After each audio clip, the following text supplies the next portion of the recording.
ونستعينه ونستهديه ونستغفره ونعوذ بالله من شرور أنفسنا وسيئات أعمالنا من يهده الله فلا مضل له ومن يضلل فلا هادي له وأشهد أن لا إله إلا الله وحده لا شريك له أشهد أن محمدا عبده ورسوله اللهم صل وسلم عليه وعلى آله وأصحابه. Assalamualaikum warahmatullahi wabarakatuh.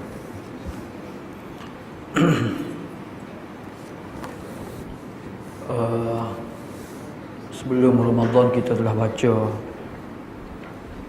hadis-hadis berkenaan dengan ibadah haji dan umrah, dan kita banyak sebut berkenaan dengan ibadah umrah lah. Jadi insya-Allah selepas raya ni InsyaAllah kita akan habiskan dan kita akan sebut semula apa dia hadis-hadis berkenaan dengan ibadah haji. Yang mana hadis-hadis yang kita tinggal kita akan sebut semula dan kita akan fokuskan kepada ibadah haji. Malam ni amo pilih hadis muka surat 338 muka surat 338 hadis yang ke 737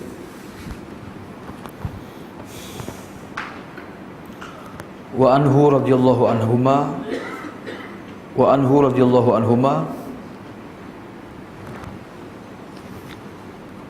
anna imra'atan min Juhainah ja'at ila Nabi sallallahu alaihi wasallam faqalat inna ummi nadharat an tahujja falam tahujja hatta matat afa ahujju anha qala na'am hujji anha ara'aiti law kana ala ummiki daynun akunti qadiyatahu iqdullaha fallahu ahaqqu bil wafa. Ni hadis ni berkenaan dengan haji badan, haji badan. Haji badan ni maksud dia kita buat haji bagi pihak orang lain. Dia sebenarnya ibadat ni tak boleh kita buat bagi pihak orang lain. Tak boleh kita nak zikir untuk orang lain, baca Quran untuk orang lain, nak semaya untuk orang lain. Dia semaya boleh dia, kita semaya boleh kita. Dah. Kita zikir boleh kita, dia berzikir boleh dia. Kita baca Quran boleh kita, dia baca Quran boleh dia. Cuma dalam hadis ada haji badan, haji badan maksudnya kalau seseorang tu sakit tak mampu mengerjakan haji, boleh dia upah orang lain. Ataupun dia bernazar untuk melakukan haji ataupun umrah, tiba-tiba dia mati, jadi boleh keluarga dia ataupun kenalan dia qada ataupun langsaikan dia punya nazar dia lah. Termasuk juga ibadah puasa cuma puasa ni ada ulama yang mengatakan hak boleh gantinya puasa nazar. Puasa nazar sahaja puasa qada ni tak boleh. Jadi ada juga ulama yang pegang puasa qada pun boleh, puasa nazar pun boleh juga. Sebab ada hadis yang jelas yang menyebut berkenaan dengan bolehnya keluarga ataupun kerabat terdekat untuk qada puasa bagi orang yang tak mampu berpuasa, sama ada meninggal dunia ataupun kerana dia meninggal, puasa ni meninggal. Jadi dalam hadis ni kalau kita tengok molek hadis ni daripada Ibnu Abbas radhiyallahu anhuma bahawasanya seorang wanita daripada Banu Juhainah dia datang kepada Nabi sallallahu alaihi wasallam, dia bertanya, wahai Rasulullah, mau aku bernazar untuk melakukan ibadah haji. Jadi haji nazar ni. Jadi dia tak sempat melakukan ibadah haji sehingga dia mati. Soalannya, perempuan ni kata, boleh ke tidak aku buat haji bagi pihaknya? Boleh ke tidak? Maka Nabi jawab, ya, boleh. Hujji anha, hendaklah kamu melaksanakan ibadah haji bagi pihaknya. Kamu Nabi sebut, ara'aiti law kana ala ummiki dainun. apakah pendapat kamu jika sekiranya ibu kamu berhutang? Adakah boleh kamu bayar hutang dia? Maka jawab perempuan ni, bolehlah. Maka Nabi kata, iqdullaha, bayarlah hutang Allah. Maka hutang Allah lebih patut dibayar, dilangsaikan. Jadi hadis ni ada beberapa pengajaran lah. Yang pertama sekali, kalau kita ada kemuskilan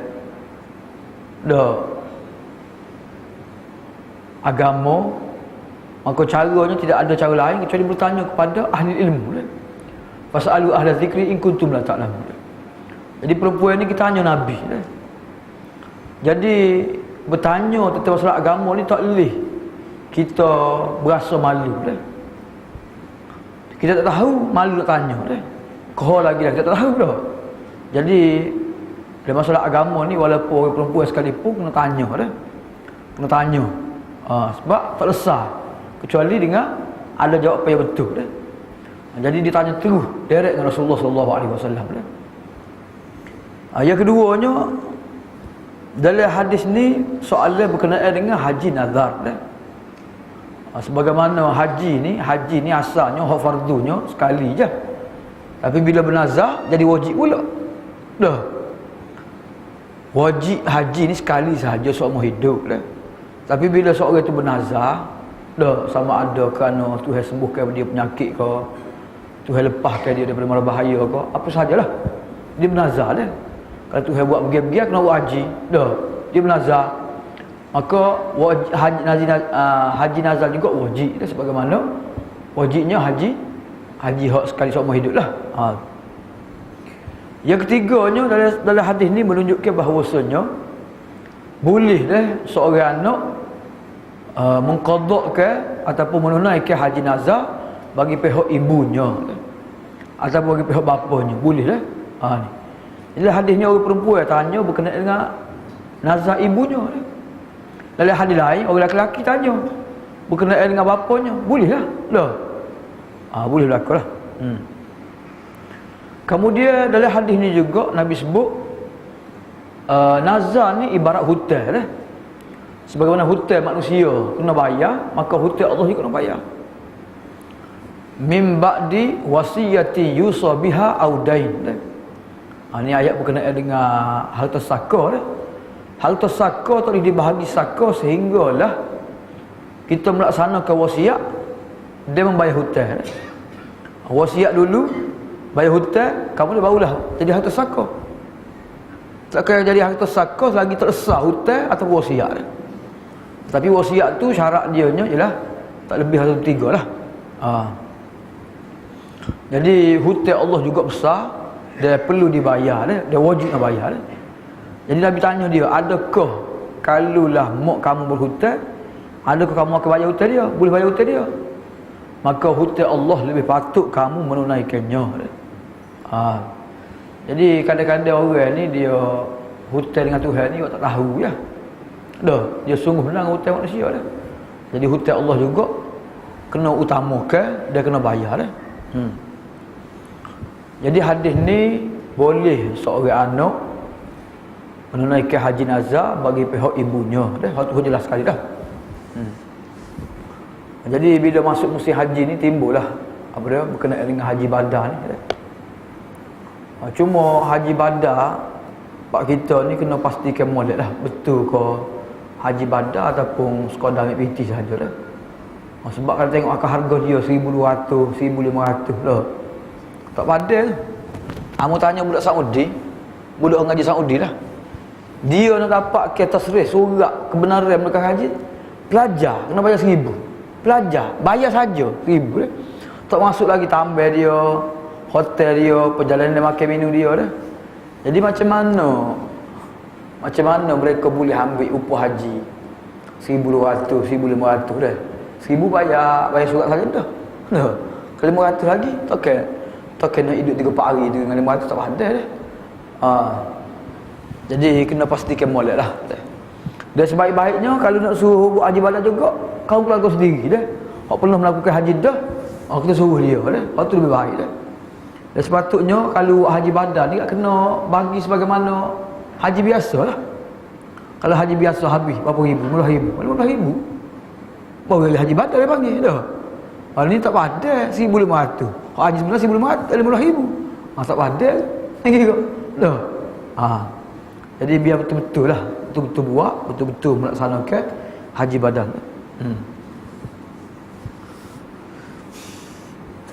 Wa anhu radhiyallahu anhuma, hadis yang kedua ataupun hadis yang ke-738. Wa anhu radhiyallahu anhuma qala Rasulullah sallallahu alaihi wasallam ayyuma sabiyyin hajja thumma balagha al-hinsa fa alaihi an yahujja hajjahu hajjatan ukhra wa ayyuma 'abdin hajja thumma utiqa fa alaihi an yahujja hajjatan ukhra. Rawahu Ibnu Abi Syaibah wal Baihaqi wa rijaluhu thiqatun illa annahu ikhtulifa fi raf'ihi wal mahfuz annahu mauquf.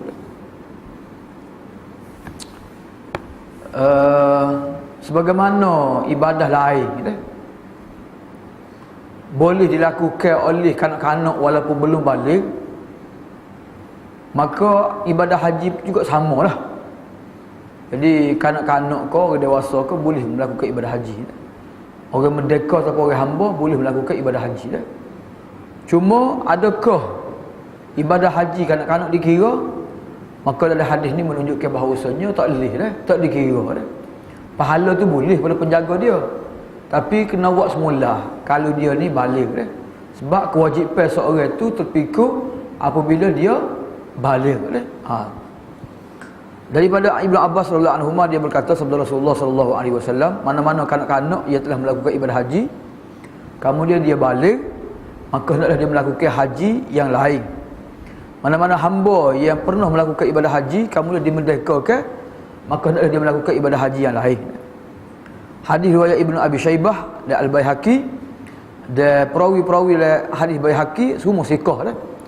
Cuma hadis ni khilaf dah, sama ada hadis ni hadis marfu' disebut oleh Nabi ataupun hadis ni hadis mahfuz dah. Hadis ni hadis mauquf dah. Jadi hak sahihnya hadis ni hadis mauquf. Maksudnya kata-kata sahabat lah, bukannya perkataan Nabi sallallahu alaihi wasallam. Jadi dalam usul fiqhnya, kalau perkataan itu perkataan sahabat, nak timbang dululah. Kalau ada sahabat lain yang bercanggah dengan dia, maka tak boleh jadi hujah dah. Tapi kalau tak ada sahabat yang menyanggahi dia, maka boleh jadikan hujah dah. Ataupun ada sahabat lain yang menyokong dah. Jadi ibadah haji yang dilakukan sebelum seorang itu wajib, sama ada belum baligh ataupun belum merdeka, maka dia perlu melakukan ibadah haji yang kedua selepas dia merdeka, selepas dia baligh dah.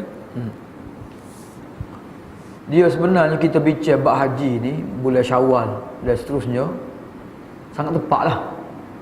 Sebab apa? Sebab bulan Syawal ni merupakan bulan haji dah. Syawal, Zulkaidah, Zulhijjah dah. Al-hajju asyhurun ma'lumat dah. Lepas pada bulan puasa, bulan haji. Bulan haji dah. 3 bulan haji dah. Tapi hak ke mana-mana pun hak kemuncak dulu lah. Zulhijjah lah.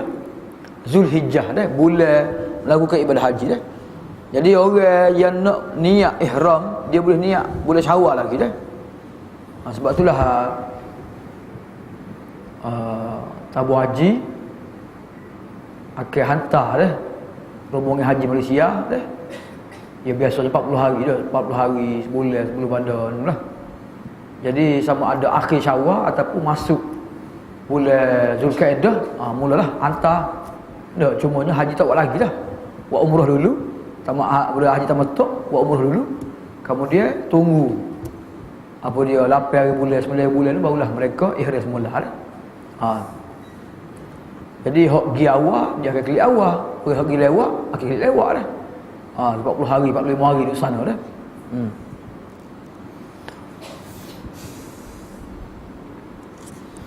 Kemudian ada hadis seterusnya, wa anhu qala sami'tu Rasulullah sallallahu alaihi wasallam yakhtubu yaqulu la yakhluwanna rajulun bimra'atin illa wa ma'aha dhu mahramin wa la tusafirul mar'atu illa ma'a dhi mahramin. Faqama rajulun faqala ya Rasulullah inni imra'ati inna imra'ati kharajat hajjatan wa inni uktutibtu fi ghazwatin kaza wa kaza. Qala intaliq fa hujja ma'a imra'atika muttafaqun alaihi wal lafzu Muslim.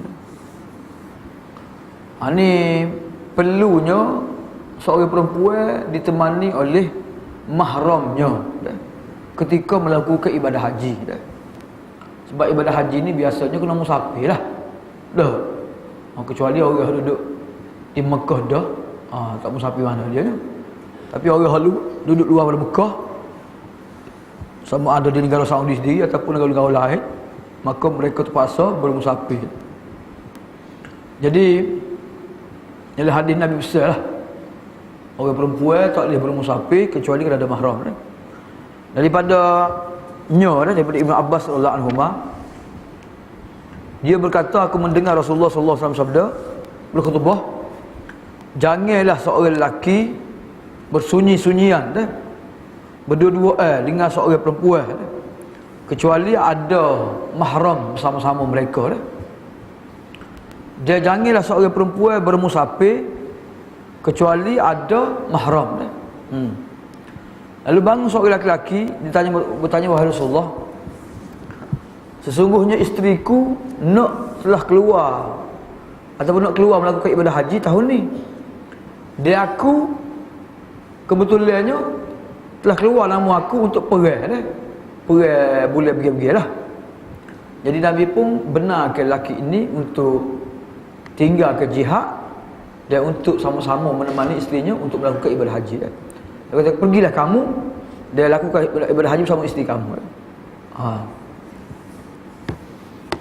Jadi hadis ni yang pertama sekali larangan berdua-dua seorang lelaki dengan perempuan ajnabiyah. Berdua ni boleh berlaku mana-mana tempat lah. Bukan kita pergi rumah dia saja tak lah. Duduk mana-mana tempat pun, ada bilik ke lah, hatta dalam kereta pun lah, dikira keluar juga lah. Jadi sebab itulah Nabi suruh kita elok awal-awal lagi. Sebab syaitan mudah sangat dia nak menggoda, dia nak merosakkan seorang Jadi kita kena elok perkara-perkara yang membawa fitnah ni. Yang keduanya, Nabi juga larang orang perempuan ni bermusafir sama ada musafir kerana ibadah haji ataupun kerana sebab-sebab lain. Jadi zaman sekarang ni mudah sangat orang perempuan bermusafir tanpa mahram sebab itulah perkara ni boleh mengundang banyak mara bahaya yang berlaku. Jadi sebab itulah kerajaan Saudi dia wajibkan orang perempuan yang nak melakukan ibadah haji kena ada mahram. Kena ada mahram yang menemani dia lah. Suami dia ke, bapa dia ke. Kalau ada utuh juga si isteri tu ambil nama, panggil dia nama. Jadi dia kena mahram. Jadi suami tak boleh pergi haji, dia boleh pergi haji lah. Sebab isteri boleh pergi haji. Kena utuh dia. Kena ataupun anak dia ke, ayah dia boleh pergi lah. Utuh juga lah. Jadi di Yaman, di negara Arab ni memang dia masih pegang dengan hadis ni, tak boleh orang perempuan keluar bermusafir dah. Nabi sebut gitu sebab mungkin apa dia wakil ataupun situasi tempat dia tu memang gitu Jadi fatwa tempat kita ni longgar sikit berkenaan dengan mahram yang menemani seorang perempuan sebab macam-macam lah. Nak keluar kerja, nak keluar macam-macam nak keluar mengajar, nak keluar belajar jadi longgar Tapi kok mana pun benda ni tetap boleh mengundang boleh mendedahkan kepada bahaya pada seorang perempuan Jadi macam mana kita nak selamatkan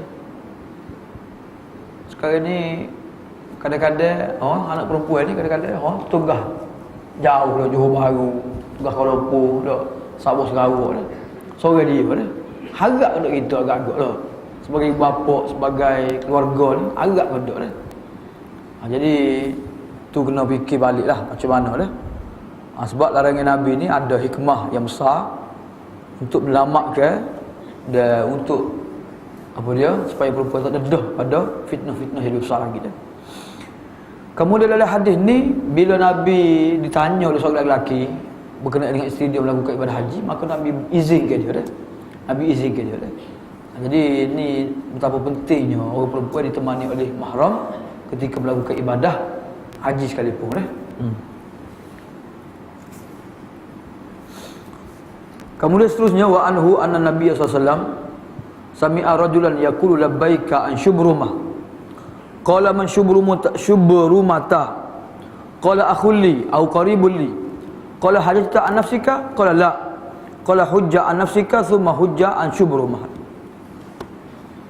Ini hadis ni menunjukkan bahawasanya syarat seseorang yang nak melakukan haji badal mestilah dia terlebih dahulu melakukan haji bagi pihak diri dia. Kalau dia sendiri pun tak pernah melakukan ibadah haji, macam mana dia nak buat haji bagi pihak orang lain? Dah, tak boleh lah. Syarat. Daripada Abu Ibn Abbas juga, bahawa Nabi pernah mendengar seorang lelaki bertalbiyah, dia kata labbaika an syubrumah. Maksudnya aku niat melakukan haji bagi pihak syubrumah. Maka Nabi tanya, siapa dia syubrumah tu? Dia kata saudara lelaki aku dah. Dan dia juga orang dekat dengan aku. Nabi tanya, adakah pernah kamu melakukan ibadah haji bagi pihak diri kamu sendiri? Pernah kau tidak kamu sendiri melakukan ibadah haji? Dia kata tak pernah dah. Nabi kata gini, kamu kena buat haji bagi pihak diri kamu dulu, kemudian barulah kamu boleh buat haji bagi pihak syubrumah, bagi pihak saudara kamu dah. Jadi dalam ibadah haji tidak boleh kita melakukan haji badal sehinggalah kita sendiri pernah melakukan ibadah haji yang wajib dah.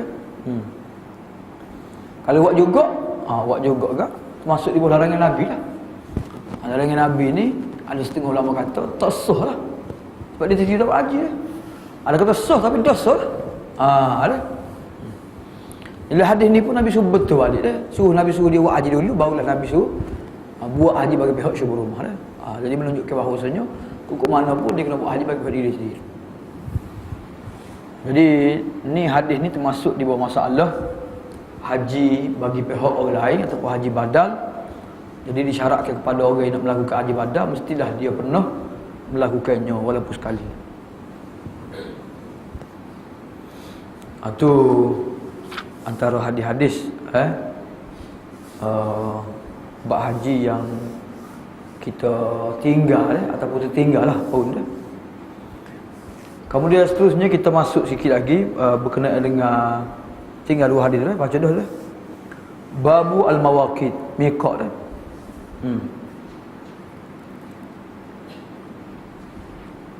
Babu al-mawaqit, muka surat 342 dah.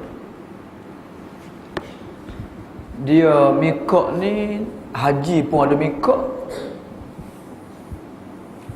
umrah pun ada miqat juga dah. Samalah. Bahkan miqat haji dengan umrah ni sama je tepat dah. Bezanya ialah umrah masa tak ada miqat dah. Bila-bila masa pun boleh buat umrah. Tapi haji hanya pada musim haji saja boleh melakukan haji dah. 3 bulan tu dah. Syawal, Zulkaidah, Zulhijjah dah. Tu pun mesti kena sempat dengan 9 Zulhijjah merupakan Arafah dah. Kemuncak pada haji, ibadah haji dah. Jadi miqat zaman ni, miqat masa untuk melakukan umrah tak ada ketentuan tetap dah. Boleh sahaja boleh buat pada bila-bila masa dah. Hatta boleh haji sekalipun dah. Boleh haji sekalipun boleh melakukan umrah dah. Dia banyak-banyak benda yang Nabi betul juga ialah sahabat-sahabat berpendapat, orang jahiliah berpendapat tak boleh melakukan umrah pada musim haji dah. Sebab itulah Nabi suruh sahabat-sahabat buat haji tamattu'. Dah. Nabi kata kalau aku tak bawa binatang, aku akan melakukan haji tamattu' dah. Jadi Nabi seolah-olah paksa sahabat buat haji tamattu' menunjukkan bahawasanya boleh buat umrah pada musim haji.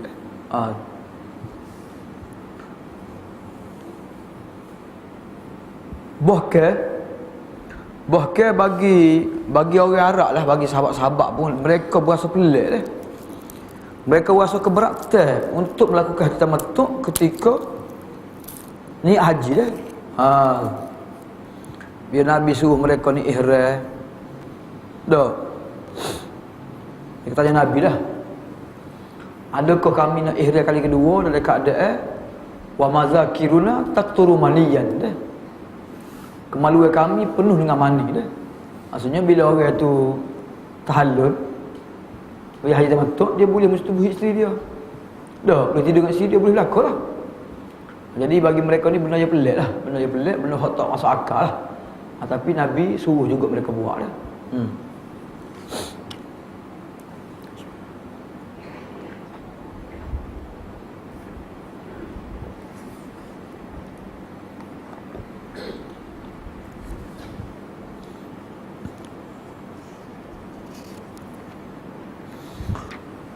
Wa an Ibn Abbas radhiyallahu anhuma anna Nabiy sallallahu alaihi wasallam waqata li ahli al-Madinah dhul Hulaifah wa li ahli Syam al-Juhfah wa li ahli Najd qarn al-manazil wa li ahli al-Yaman yalamlam hunna lahunna wa liman atta alaihinna min ghairihinna mimman arada al-hajj wal umrata wa man kana duna dhalika fa min haitsu ansha'a hatta ahli Makkah min Makkah muttafaqun alaihi. Dia sebenarnya hadis bab mikot ni hadis saja dah. Kemudian hadis-hadis lepas tu tambah kepada hadis yang pertama saja dah. Daripada Ibnu Abbas radhiyallahu anhuma bahawa Nabi sallallahu alaihi wasallam menetapkan bagi penduduk Madinah Zulhulaifah sebagai mikot mereka dah. Bahkan Zulhulaifah ni mikot yang paling jauh sekali. Dah. Mikot ni maksudnya batasan seseorang itu boleh masuk apabila nak pergi buat umrah kena pakai ihram dah. Kalau selepas tu baru dia pakai ihram, maka dia dianggap berdosa dan kena bayar dam dah. Mesti dia ihram ketika di mikot dah. Tak boleh sebelum ataupun selepas dah. Kena di mikot juga dah. Cuma orang kita ni dia memang kalau mutawif kat dia suruh buat pakai ihram di hotel lagi dah, di Madinah lagi. Kena tak tahulah sebab apa tu. Sebab dia kata takut lorak ke warna kau dah. Tapi Nabi sendiri sallallahu alaihi wasallam waktu meletak di Madinah sendiri pun Nabi sendiri tidak melakukan ihram kecuali di Zulhulaifah. Siapa orang tanya Imam Malik dah, boleh ke tidak aku ihram di Masjid Nabawi, boleh ke tak dah? Imam Malik tak boleh kan. Apa salahnya tidak lebih afdal di Masjid Nabawi dah. Malik kata kalau buat begitu, mu anggap hak mu buat tu lebih baik daripada hak Nabi buat. Tak. Kamu anggap hak Nabi buat tu lebih baik daripada hak Nabi buat. Sedangkan Nabi berihram di Zulhulaifah. Tak. Jadi ke mana pun kita mulakan niat ihram di Zulhulaifah dah. Orang yang datang dari Madinah lah. Orang mari daripada Jeddah terus ke Mekah. Maka waktu nak sapa, jadi sepadan tu dia akan warning ataupun akan bagi royak kita dah. Nak sapa di mikot dah. Jadi setengah jam sebelum mendarat tu kita akan melakukan ihram dah. Jadi tempat-tempat yang Nabi sebut ni, Nabi sebut Zulhulaifah tak apalah orang Madinah, memang orang Madinah Islam dah kan. Macam mana dengan Ahlul Iraq dah, Ahlul Syam dah. Jadi ulama sebut dalam hadis ni bukan setakat nak royak tempat di mana mikot, tapi hadis ni juga nak royak bahawasanya ahli-ahli atau penduduk-penduduk gini akan masuk Islam dah. Penduduk Yaman, penduduk Iraq, Najat dah. Mereka semua akan masuk Islam, penduduk Syam dah. Walaupun zaman Nabi tu tak semua masuk Islam lagi. Ada masuk Islam, tak masuk Islam dah. Bahkan ada tak masuk Islam, tak masuk Islam lagi dah. Tapi Nabi royak dah. Nabi royak dah maksudnya mereka akan masuk Islam lah. Dia akan mari umat Islam dari pelosok dunia untuk melakukan ibadah haji dah. Jadi Nabi sebut dalam hadis ni pertama sekali Zulhulaifah di Madinah. Yang keduanya Juhfah di Syam, bagi penduduk Syam. Qaul manazil untuk Najat, penduduk Najat. Najat di sini maksud dia dengan Iraq lah. Najat ni Iraq lah. Najat ni Iraq dah. Ada buku siapakah sebenarnya Ahlussunnah wal Jamaah. Datuk Azwira jawab. Datuk Azwira dia jawab tulis Zamihah dia jawab lah. Demi kata Syekh Muhammad Al-Wahhab ni mari pada negeri Najat ni. Dah. Kerana disebutkan Najat ni akan berlaku gegara, akan berlaku fitnah, akan berlaku tubik dajjal semua sekali dah. Jadi Najat di sini maksud dia nya ialah Iraq dah. Bukannya Najat di Saudi tu tak. Dah. Najat di Iraq dah. Sebab aku sampai sekarang ni fitnah berlaku. Bom situ, bom sini, orang segerai sini kan. Tak pernah berhenti dah. Jadi wali ahli Najd maksudnya Iraq dah. Penduduk Iraq dah. Jadi penduduk Iraq juga Nabi khabar kepada hadis ni mereka akan masuk Islam dan mereka akan melakukan ibadah haji dah. Kemudian Nabi sebut wali ahli Yaman Yalamlam. Untuk penduduk Yaman ni Yalamlam dah. Hunna lahunna waliman atta alaihinna min ghairihinna mimman al-hajj wal umrah. Maksudnya orang hak mari negeri lain dia kena ikut sepadan tu lah. Dah, orang hak sebelah Syam kena ikut mikot orang Syam. Orang sebelah Yaman kena ikut mikot orang Yaman. Mula seterusnya dah. Jadi masalah hak timbulnya ada orang kita yang mana mereka kata nak buat ihram di Jeddah dah. Di Jeddah dia kata dah, turun mendarat orang nak buat ihram dah. Jadi berdasarkan hadis ni tak boleh dah. Tak boleh kita merentasi dan melepasi mikot kecuali kalau ada ihram. Hatta atas udara sekalipun dah. Hatta walau atas udara sekalipun tak boleh dah. Tu kehormatan Kaabah, kehormatan untuk melakukan haji atau umrah dah. Jadi kalau orang tu ditas juga, maka dia dosa dah. Nak bayar dam. Dari riwayat lain disebut wa anna nabiyya waqata li ahli Iraqi zata irkin. Riwayat Nasa'i dan Abu Daud, Nabi bersabda, Nabi menetapkan mikot bagi penduduk Mekah itu, penduduk Iraq itu ialah zati irkin dah. Saat ni apa dia? Saat ni Juffah ke? Saat ni apa dia? Qarul Manazil dah. Hak ni zati irkin dah. Zati irkin. Ni sama ada dua nama tempat yang sama ataupun tempat yang dekat lah. Dah. Sebab di atas tu hadis mauquf dah kata sahabat. Mana hadis Nabi ni. Kata dia wa asluhu inda Muslim min hadis Jabir illa anna rawiyahu syakka fi rafihi. Wa fil Bukhari anna Umar huwa alladhi waqata zati irkin. Riwayat Bukhari zati irkin tu ditakkan oleh Umar dah. Sebab zati irkin tu sama dengan mikot negeri sebelah dah. Maka Umar meletakkan zati irkin sebagai tempat ihram mereka dah. Wa inda Ahmad wa Abi Daud wa Tirmizi wa Ibn Abbas an-Nabiyya waqata al-syarqi al-aqiqi. Aqiqah.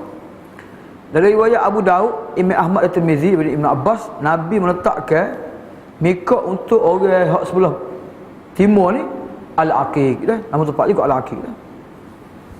Jadi tempat-tempat ni wallahu a'lam lah, sebab waktu kita buat umrah memang tak dibawa pun tempat ni dah. Yang kita tengok dalam atlas haji dia ada. Atlas haji dia ada, dia tunjuk macam mana perjalanan haji, widak Nabi. Kemudian ditunjuk juga mana mikot-mikot dah. Mana kemudian ditunjuk mana tempat kawasan haram di Madinah mana dah. Jadi buku atlas haji umrah ni banyak membantu kita untuk memahami lah. Dia banyak buku atlas ni dah. Atlas hadis ada, atlas Quran ada, atlas apa dia kisah nabi-nabi pada, atlas ilmu hadis pada dah, macam-macam lah. Jadi dia tunjuk kepada kita mana geografi nama negeri sebenarnya dah, mana betul dia mana dah. Jadi kalau kita nak jelas nama-nama tempat ni, kita boleh tengok oleh atlas dah, atlas ibadah haji atau umrah dah. Jadi kuliah malam ni sebagai mukaddimah lah. Setelah kita bercuti lama, sebagai mukaddimah lah. Cuma aku nak sebut sekarang lah. Lepas pada ibadah puasa, kita melakukan ibadah haji dah. Jadi sebenarnya haji lebih mencabar dah. Puasa ni tak makan, tak minum dah. Kita dah. meninggalkan apa tu larang dah. Termasuk juga melakukan dosa, bercakap manusia sia dah. Tapi haji ni lebih berat lagi dah. Haji ni terpaksa menuntut pengorbanan dah.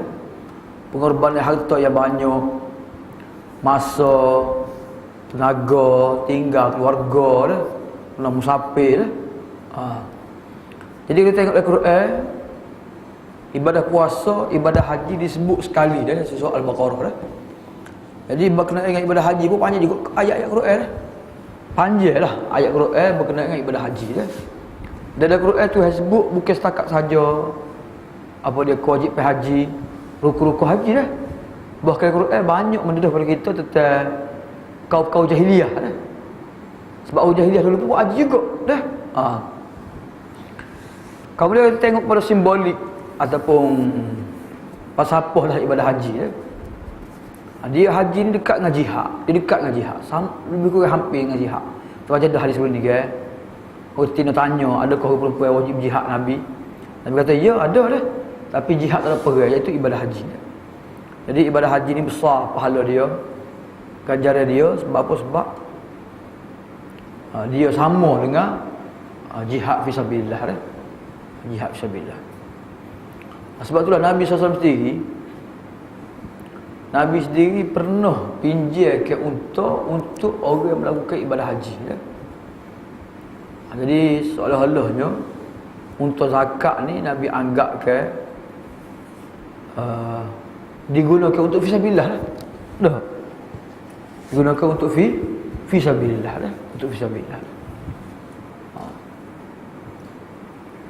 Jadi ibadah haji ni kita tengok Allah wajib kita pergi satu tempat je lah. Soalnya di haji tempat lain lah. Ada juga orang pergi haji dah pergi kubur Tok Wali, pergi kubur Nabi-Nabi ada. Dah. Jauh-jauh pergi ziarah, pergi doa lah, pergi minta hajat. Tu perbuatan yang syirik dah. Bahkan termasuk di bawah larangan dah. Nabi sebut la tusyaddur rihal illa satu masjid. Tak boleh kita sungguh-sungguh kita tempat untuk cari berkat kita tiga tempat saja dah. Jadi ibadah haji dia di samping dia satu ibadat dah. Kalau istilah ilmu tafsir dipanggil umur muslihah dah, umur muslihah. Surah Baqarah ni dia ada peraturan keluarga, undang-undang antarabangsa dah. Dia ada jihad, ada infak dah. Dia ada umur nizami dah, umur tanzimi dah. Apa dia nak menyusung penduduk ke masyarakat dah. Jadi ibadah haji ni sebenarnya lebih kepada umur muslihah. Umur muslihah ni maksudnya nak baiki diri dah. Nak baiki diri, nak detik nak latih diri, nak disiplinkan diri dah. Jadi ibadah haji juga memberi kesan yang besar dah. Bagaimana ibadah puasa dah. Sebab tu Tuhan sebut man hajjal baita aw itamara fala rafasa wa man rada fil fala harafasa wala fusuqa wala jadala fil hajj dah. Orang-orang berniat untuk melakukan ibadah haji yang wajib, maka jangan dia mencarut dah. Jangan dia melakukan dosa dah. Jangan dia membantah dah. Jadi itu kedudukan ibadah haji yang sangat besar dah dalam agama kita, dalam Quran dan dalam beramal dan beribadat kepada Allah Subhanahu wa taala dah. Jadi yang berbuti awal sikit malam ni, kita ada tetamu. InsyaAllah kita akan sambung lebih panjang lagi pada minggu-minggu akan datang. Allahu a'lam. Sallallahu alaihi Muhammad wa alihi wa sallam. Alhamdulillah rabbil alamin.